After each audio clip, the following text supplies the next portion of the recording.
מי כמוך באלים אדוני, מי כמוך נדר בקודש.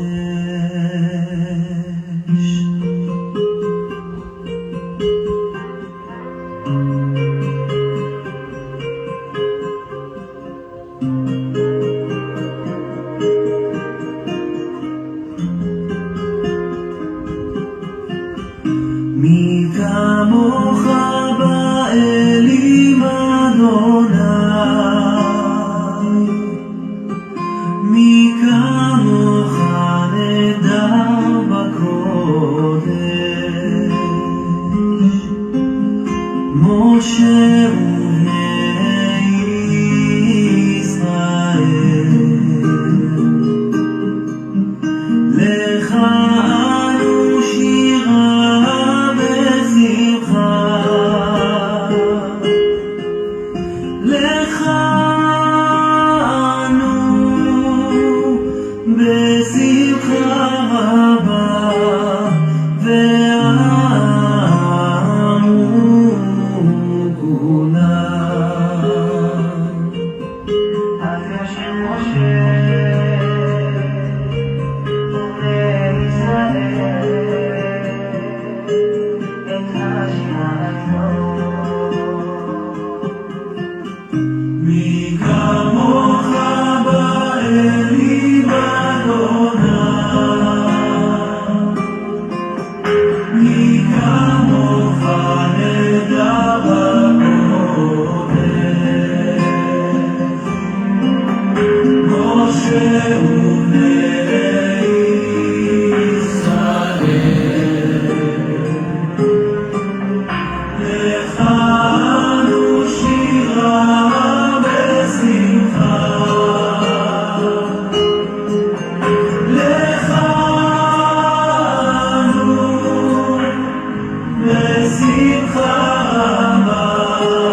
Shalom, nous bénissons Akadosh Baruch.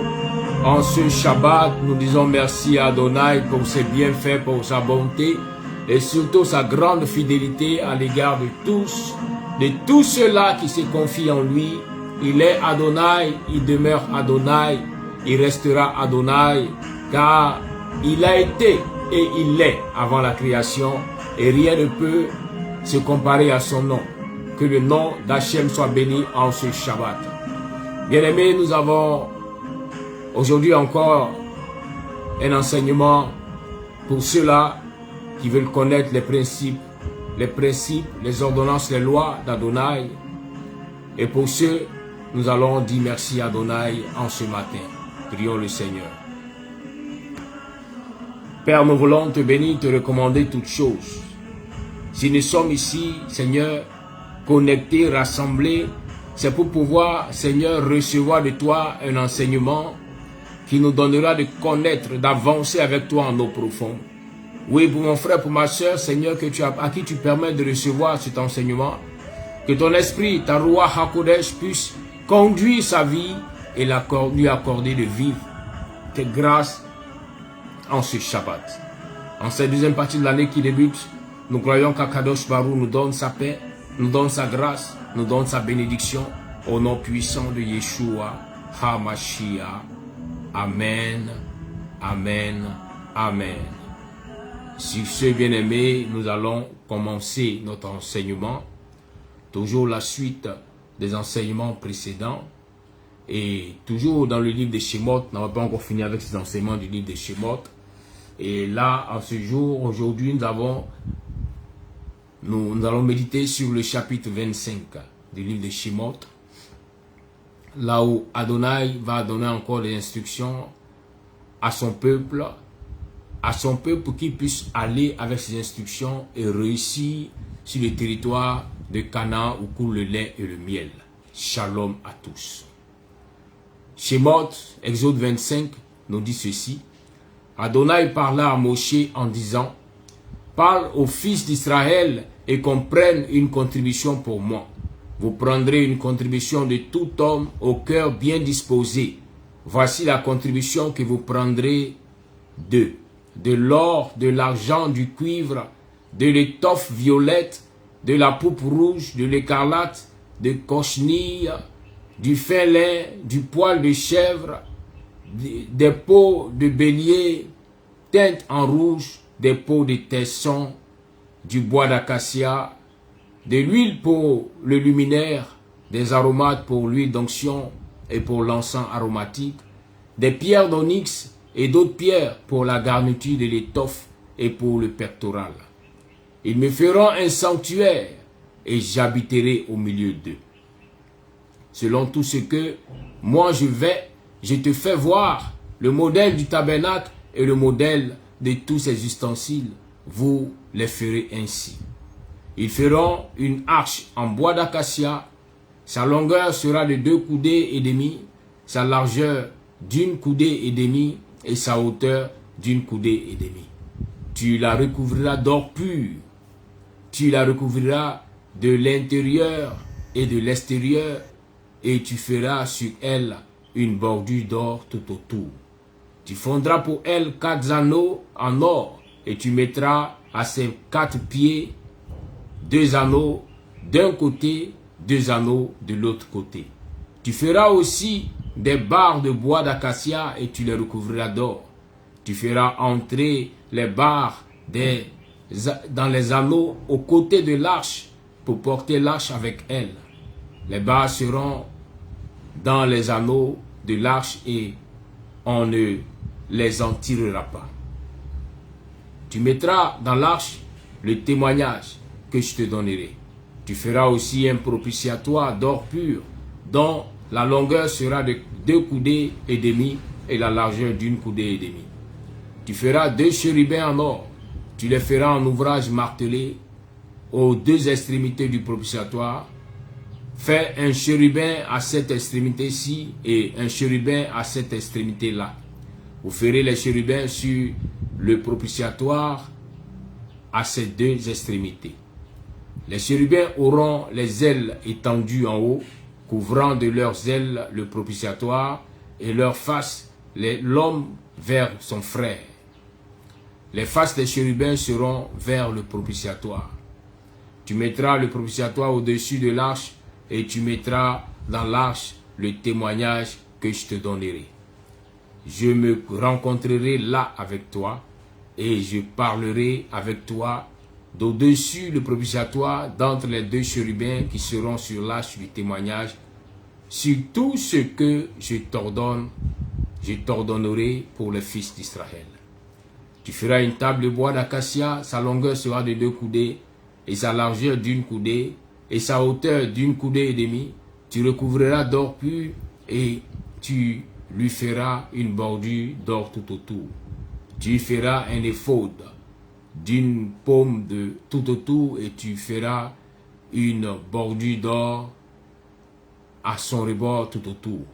Tu lui feras 4 anneaux d'or que tu mettras aux 4 coins qui seront à ses 4 pieds. Les anneaux seront à côté du rebord pour loger les barres servant à porter la table. Tu feras les barres de bois d'acacia et tu les recouvriras d'or, et on portera à la table avec elles. Tu feras ses plats, ses coupes, ses jarres et ses coupes sacrificielles pour faire des libations. Tu les feras d'or pur. Tu mettras sur cette table le pain des faces en face de moi continuellement. Tu feras un chandelier en or pur. Ce chandelier sera fait en ouvrage martelé. Sa base, sa tige et ses branches, ses coupes, ses boutons et ses fleurs sortiront de lui. 6 branches sortiront de ses côtés, 3 branches du côté du chandelier et 3 autres de l'autre côté du chandelier. Il y aura sur l'une des branches 3 petites coupes en forme d'amande, un bouton à une fleur. Sur l'autre branche, 3 petits plats en forme d'amande, un bouton et une fleur. Il en sera de même des 6 branches sortant du chandelier. Il y aura au chandelier 4 petites coupes en forme d'amande, ses boutons et ses fleurs. Il y aura un bouton sous ces 2 branches, un bouton sous les 2 autres branches et un bouton sous les 2 autres branches. Il en sera ainsi pour les 6 branches sortant du chandelier. Leurs boutons et leurs branches sortiront de lui. Le tout sera d'une seule pièce en ouvrage martelé en or pur. Tu feras ces 7 lampes. On montera ces lampes afin qu'elles soient de la lumière du côté de ses faces. Et ses mouchettes et ses encensoirs destinés à recevoir ce qui tombe des lampes seront en or pur. On le fera avec tous ces ustensiles d'un talent d'or pur. Fais selon le modèle que tu as vu sur la montagne. Amen.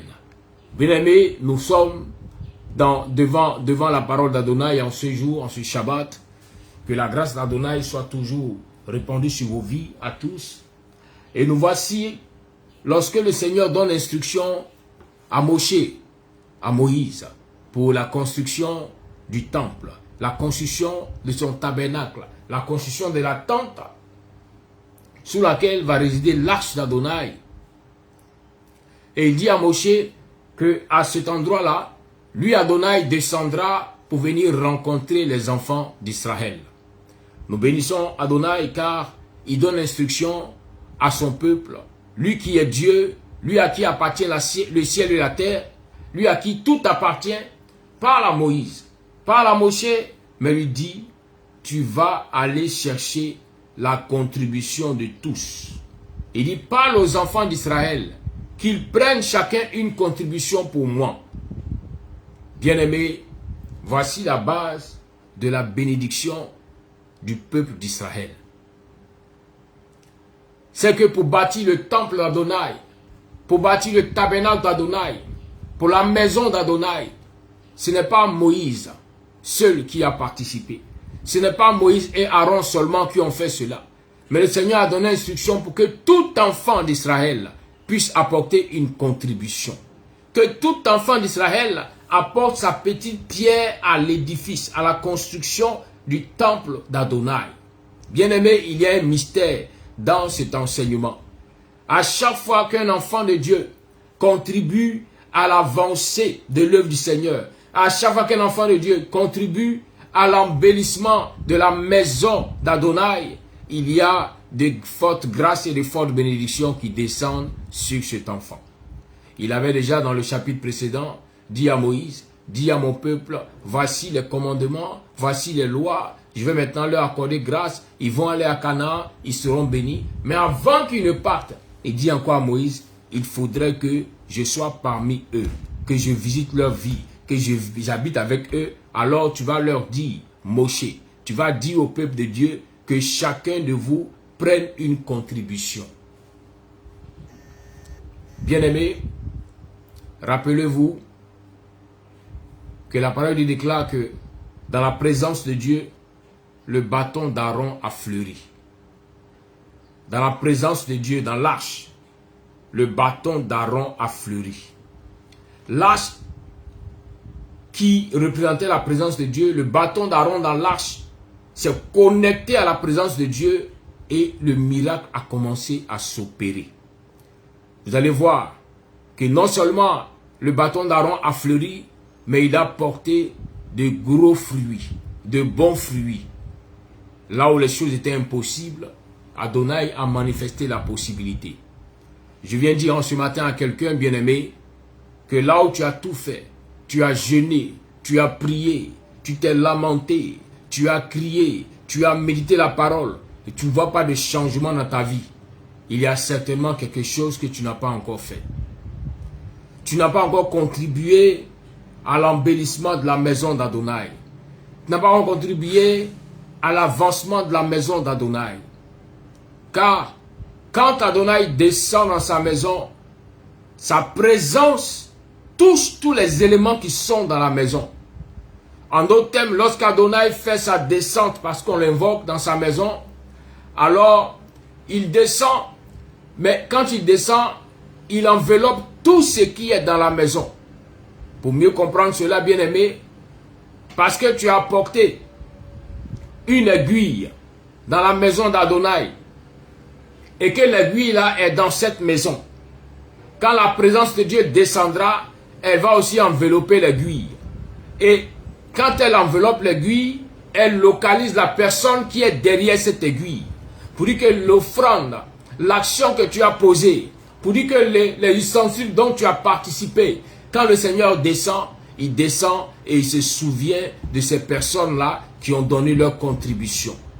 Voilà comment le mystère de la bénédiction de la maison d'Adonai, bien-aimé, est ici inscrit dans ce livre de Shemot, chapitre 25.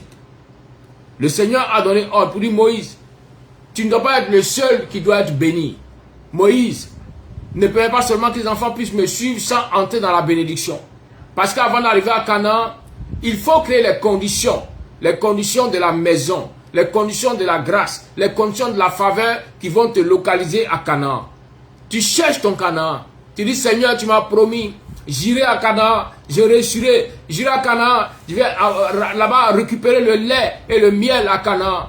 Mais bien-aimé, avant d'arriver à Canaan, dispose-toi, envoie ce qu'il faut dans la maison d'Adonai et tu verras que Canaan va te sourire. Les portes de Canaan pourront s'ouvrir à toi. Car n'oublie pas une chose, le Seigneur a dit qu'il conduit son peuple à Canaan, là où coule le lait et le miel. Et il dit que ce territoire-là est déjà habité par les Cananéens, est déjà habité par les Étiens, par les Éviens. Il y a des peuples qui sont déjà sur le territoire.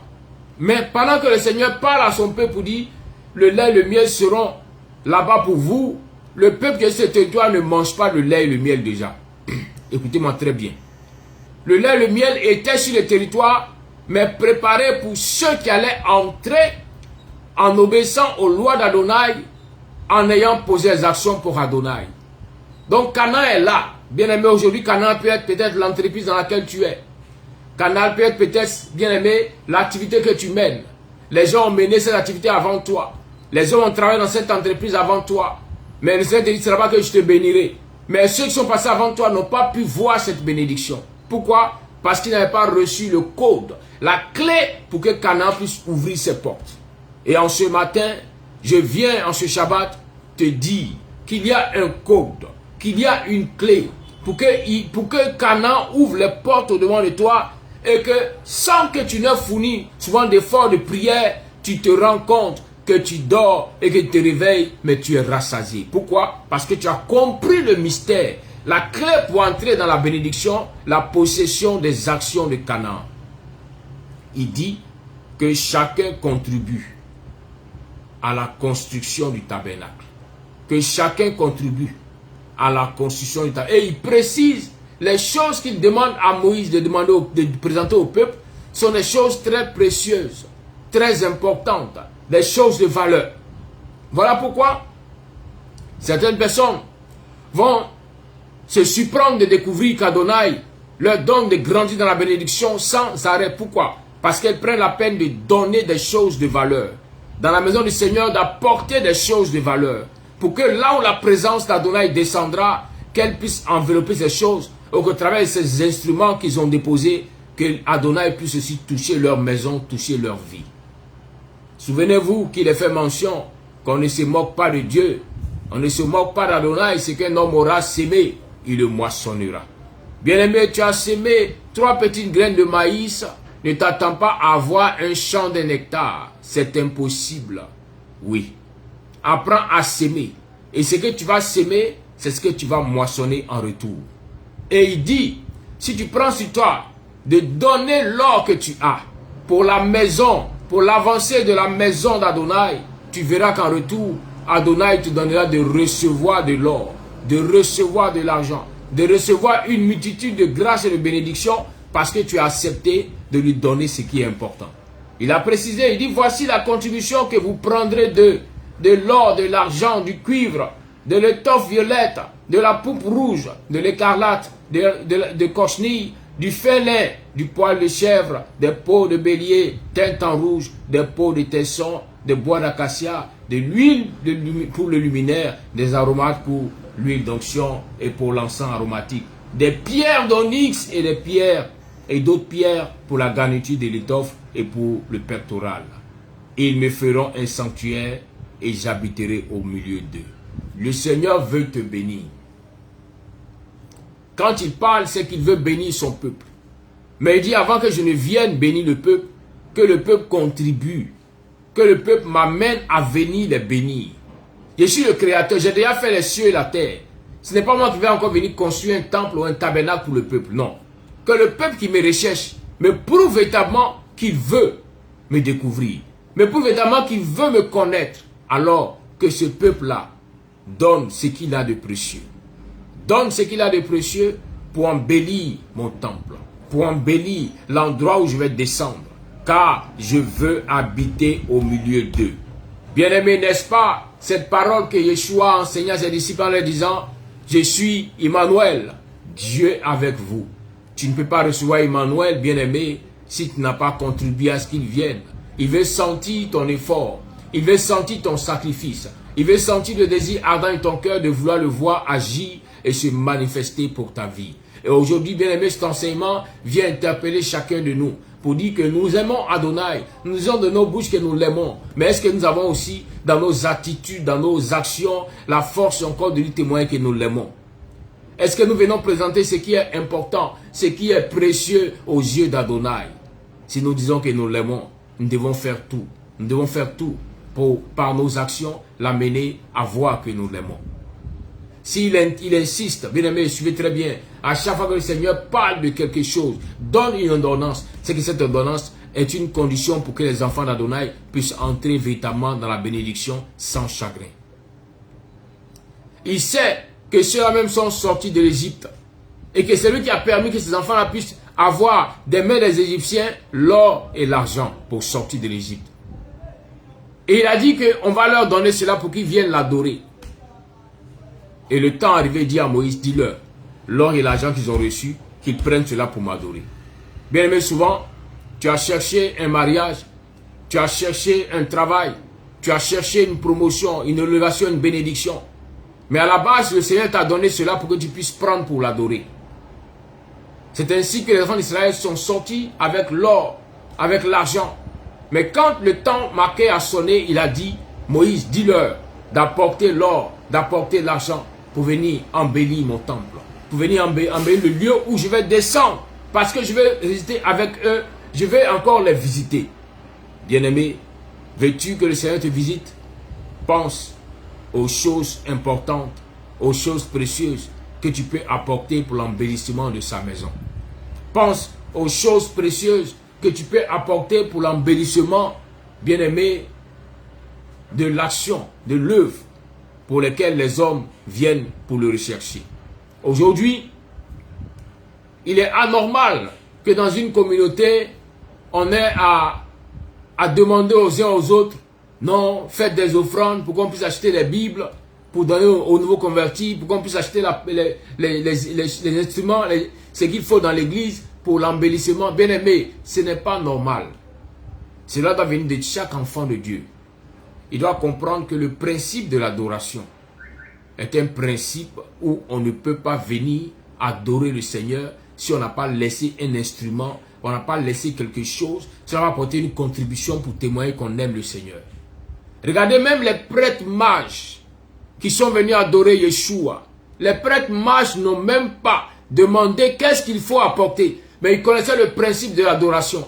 Ils sont venus trouver l'enfant Jésus. L'enfant Jésus. Mais quand ils rentrent dans la présence, il est fait mention qu'ils ont apporté de l'or, de l'encens.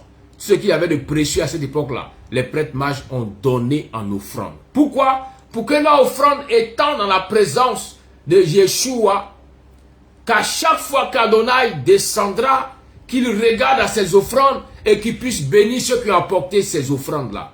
Voici le mystère de la bénédiction.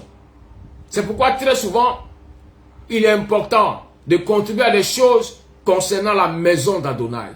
Car à chaque fois qu'on l'invoque, quand il descend, il prend aussi le contrôle de toutes ces choses-là. Si tu as participé à installer des choses dans l'église, dans la maison du Seigneur, cela est une grande bénédiction pour toi et ta descendance. Souvenez-vous que Aaron avait déposé son bâton et son bâton a fleuri. Mais la bénédiction qui était sur le bâton d'Aaron est descendue sur sa descendance. Voilà pourquoi lorsque Aaron meurt, ses fils prennent la relève.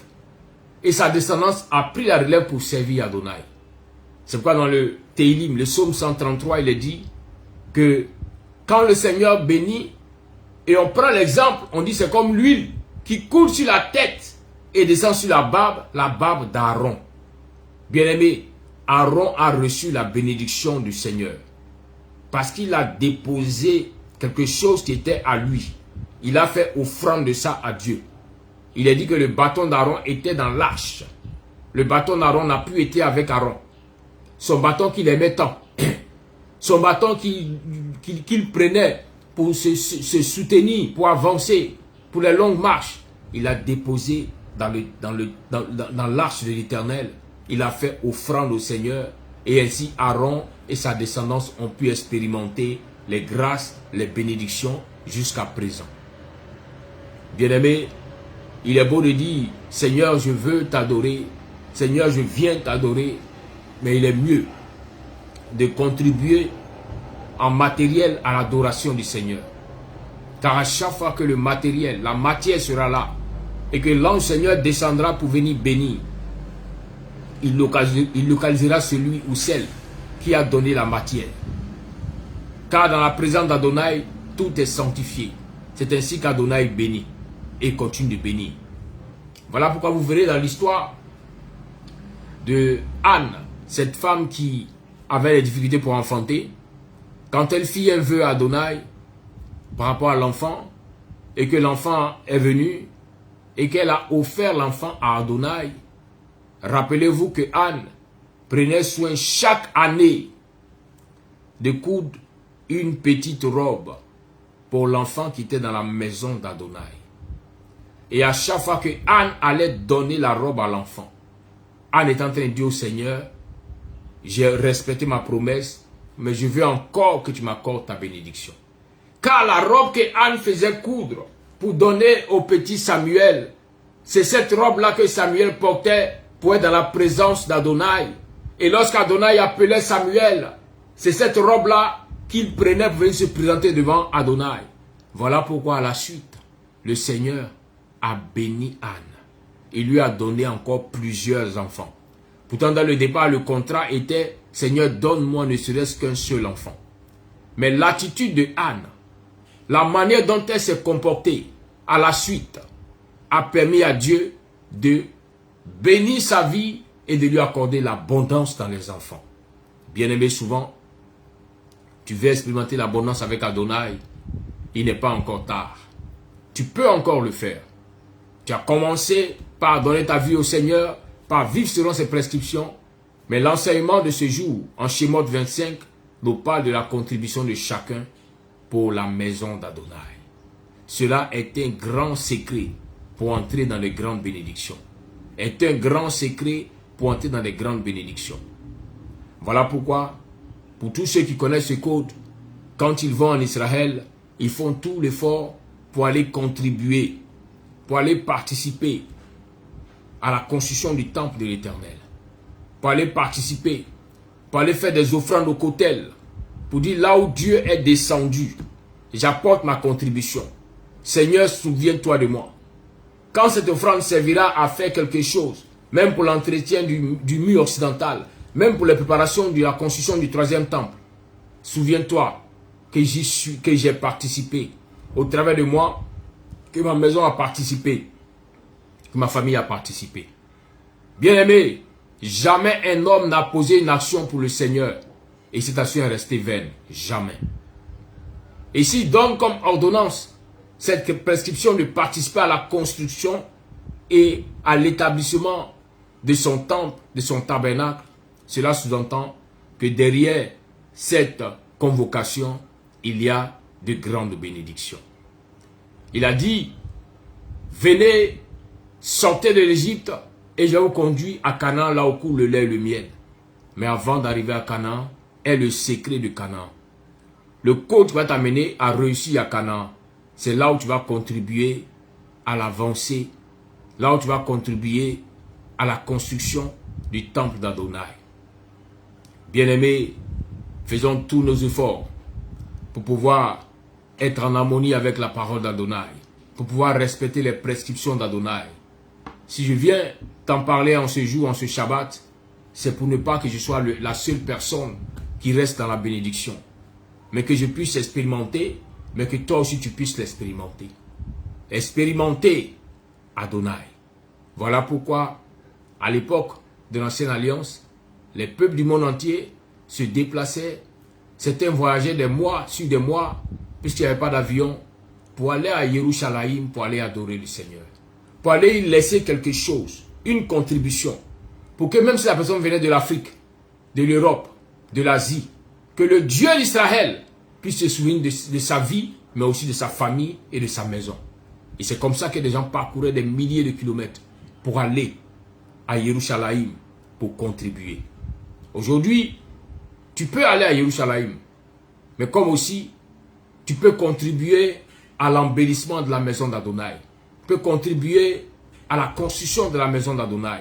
Et tu verras que la seule brique que tu as donnée pour construire cette maison, cette brique-là, quand la présence de Dieu descendra, elle va toucher la brique. Et au travers de la brique, elle va localiser ta vie pour bénir ta maison, pour bénir tes enfants, pour bénir toute ta famille. Ainsi, tu pourras être cette personne, comme la Bible fait mention, le juste, qui dort et qui se réveille rassasié. Pourquoi? Parce que tes holocaustes ont parlé. Parce que tes offrandes ont parlé. N'a-t-il pas dit dans le psaume, dans le Télim 20, que au jour de la détresse, le Seigneur va regarder à tes holocaustes. Il va se rappeler des offrandes que tu as faites. Il va se rappeler que tu as posé une action. C'est ainsi, bien-aimé, que contribuer à l'embellissement de la maison d'Adonai, à la construction du temple d'Adonai, permet au Seigneur de se souvenir.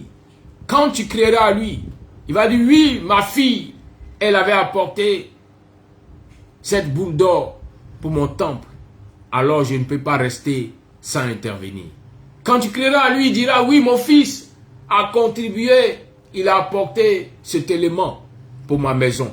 Alors à chaque fois qu'il descend, il se rappelle de toi et de ta maison. Ainsi, tu pourras dire, comme Josué l'a dit, moi et ma maison, nous servirons Adonai. Car toutes les actions que Josué posait étaient des actions dans un seul sens. Dans le sens de confier, lui, sa vie et la vie de sa maison entre les mains d'Adonai. Et le Seigneur, bien-aimé, au travers de ce qu'il a montré à Moïse, à Moshe, il dit, Moïse, tu vas faire selon le modèle que tu as vu sur la montagne. Il y a toujours un modèle que le Seigneur révèle à celui qui prend comme leader pour conduire des multitudes de peuples. Il y a un modèle d'adoration qui donne à chacun. Voilà pourquoi, souvent quand tu ne comprends pas le principe de l'adoration d'un messager de Dieu, d'un prophète de Dieu, ne critique pas pour ne pas être condamné, pour ne pas être sous un châtiment. Il a dit à Moïse, voici, tu feras selon le modèle que je t'ai montré. Très souvent, tu vas voir, il y a plusieurs temples, il y a plusieurs lieux de prière, mais chaque lieu a une particularité, souvent dans la présentation, souvent dans la construction. Pourquoi? Parce que cela dépend du modèle que le Seigneur a révélé au leader de ce lieu. C'est pourquoi, avant de poser une action, ne dis pas comme j'ai vu cette chose là-bas dans l'autre temple, il faut que je vois la même chose ici. Bien aimé, c'est bien beau à dire, mais est-ce que c'est ce que le Seigneur a demandé? Il a bien précisé ici à Moïse, tu feras ceci, tu feras cela. Tu vas apporter un chandelier, tu vas faire ceci, tu mettras de l'or ici à ce côté, tu vas construire l'arche, tu mettras les chérubins sur ce côté. Vous voyez, avec une précision.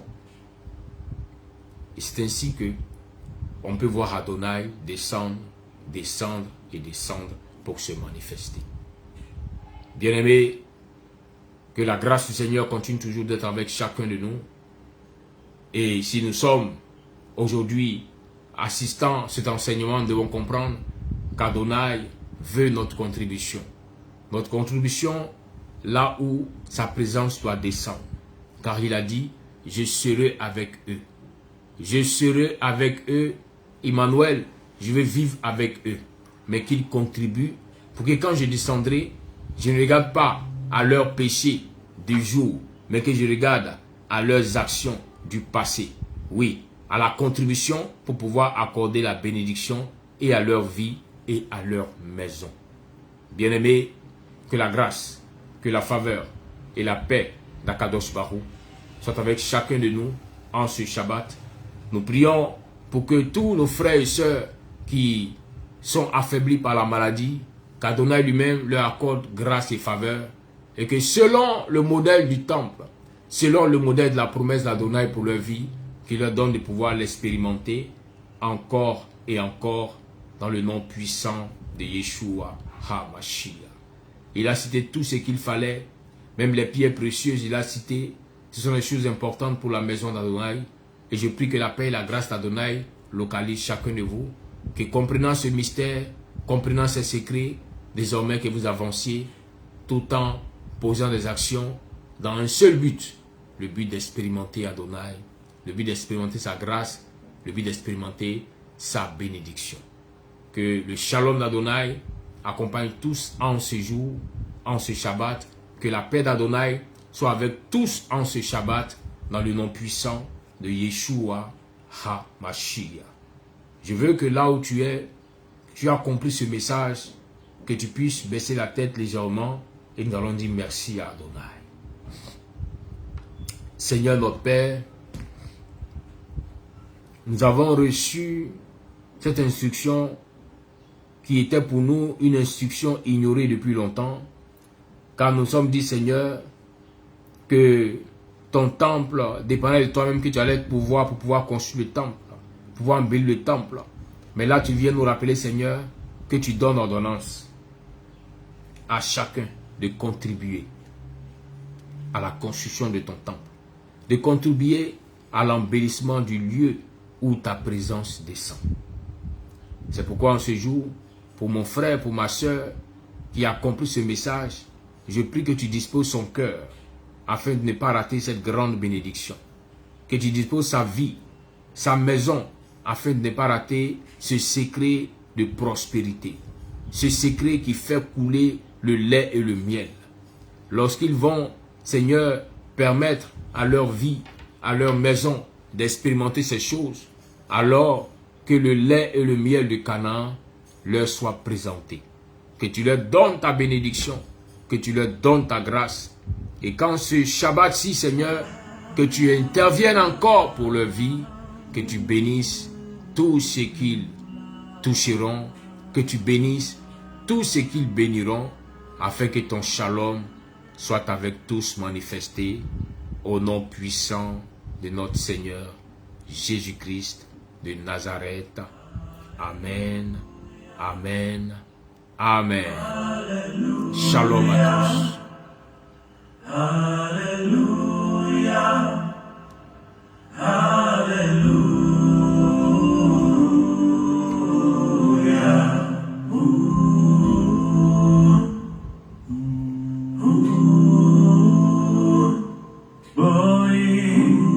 Shalom, Ateret Bara, Gam Besimcha Ubet Haolam.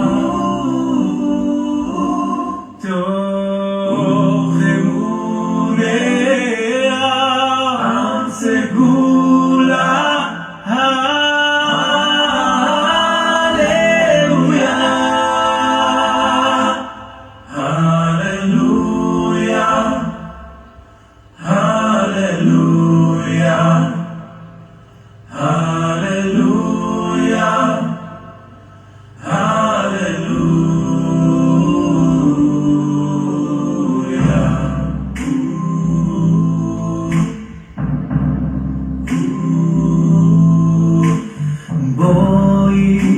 Shalom, Ateret Bara, Gam Besimcha Ubet Haolam.